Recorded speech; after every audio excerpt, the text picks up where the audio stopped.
Hey everybody, just want to do a quick video on how to fix your tactical traps shelf if it has one of these RFID readers. You might find yourself in a situation where your batteries are dead and for some reason you can't get your shelf open, or for some reason your little RFID keys are not working anymore. And you just can't get the shelf open. um,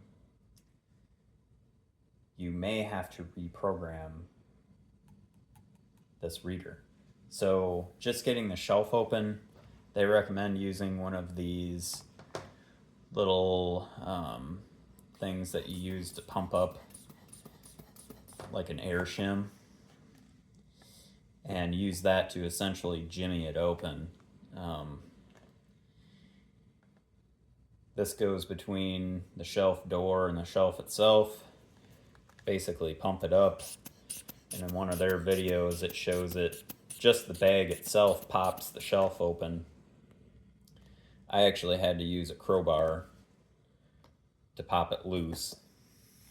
It did not damage the locking mechanism or the shelf when I did that, fortunately. Your results may vary. Theoretically, you should never have to do that. In my case, I don't know what happened. Somehow, when the batteries had gone dead in this, and I went to connect the spare battery pack, there's a way to connect an auxiliary battery pack to this from the outside of the shelf. It had lost all its internal smarts, and these key cards didn't work anymore.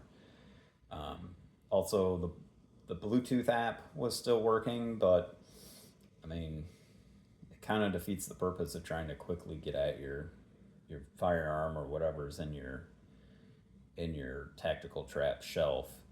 I'd much rather use these key cards if I can. So anyway, their directions on how to program these are not good. It's not even close to what they say in their instruction sheets, and it's not you can look up the model number of this thing, and it's just basically translated Chinese from the company that makes these things. These are a Chinese device. So you have a reset button, and you have a 1, 2, 3, and a 4 button. If yours is dead like mine and it hasn't had power for over a half an hour, you won't have to do anything with this reset button. Evidently, these things are stupid when they have no power applied to them, and they die and they lose all their smarts. So from that point, you have to do two things. Now, Tactical Traps does not send you what's called the manager card. They send you 2 user cards. So now that this thing is dumb, you have to use one of your user cards as a manager card. So just pick one. So what you would do before you do anything else is you have to set the mode of this device. There's 3 modes. There's a public mode where any key card can lock and unlock the device. There's a private mode, which is what you want. That essentially keeps it bolted all the time. And there's a semi-private mode, I think, that requires 2 cards, and that's the 3rd mode. And basically how you change the modes is this button number 3. So before you do anything, you have to push and hold this button, and it'll beep, and a light will flash.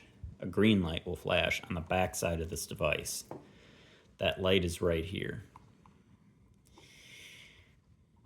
So when you push and hold this, it'll probably beep twice. That's what happened to me, and that means it's in the correct mode. But you can cycle through those modes by pushing and holding this button for 2 seconds. So you want it on 2 beeps. 2 beeps is the private mode. 1 beep is public, and then 3 beeps is that semi-private, whatever it's called. So you want the 2 beeps. Once you get it in 2 beeps, then you can continue to program these cards. And the reason you want to do this first is because whenever you change modes, it erases all the card data. So you have to be really careful with pushing this button 3. So the other thing that's misleading about the documentation from Tactical Traps is that they act like you can just see the blinking light that indicates what's going on with the device. Well, the blinking light is on the back. And the back, this is sticky tape, and this is screwed up into the bottom of the thing. So you have to rip this down to be able to see this light. So if you're comfortable not seeing the light, you can leave it up in there and do it this way and just go by beeps, and it's fine.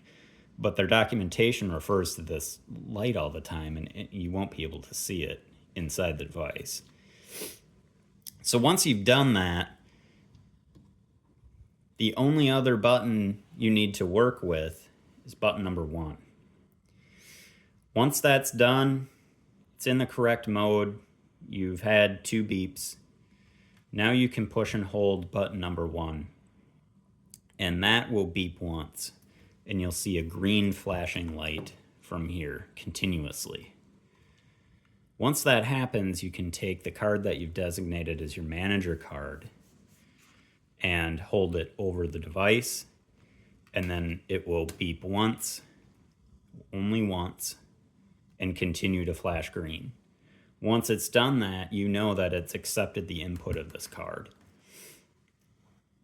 And if you wait, I think it's 10 seconds, eventually this green light on the back will go away.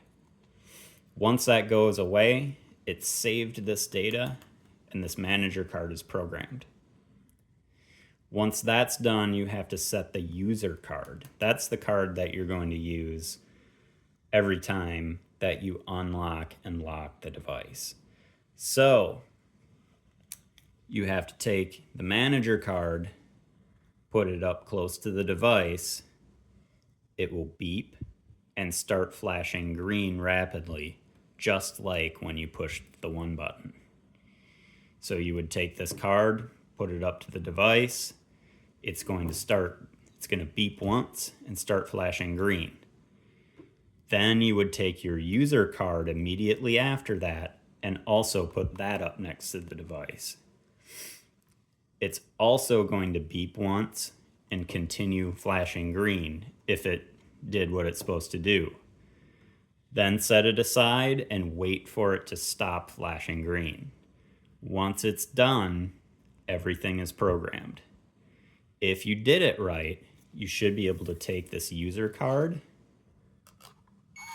put it here, and it'll unlatch, and you'll see the bolt go across and come back. Now you know everything is working correctly. There's also something that's not mentioned in any of the documentation. There's an alarm that sometimes comes on if it detects that the door is open and not shut. There's a way you can turn that off, and I found that particularly annoying. If I accidentally or not accidentally leave the door on my shelf open, it'll start beeping all the time.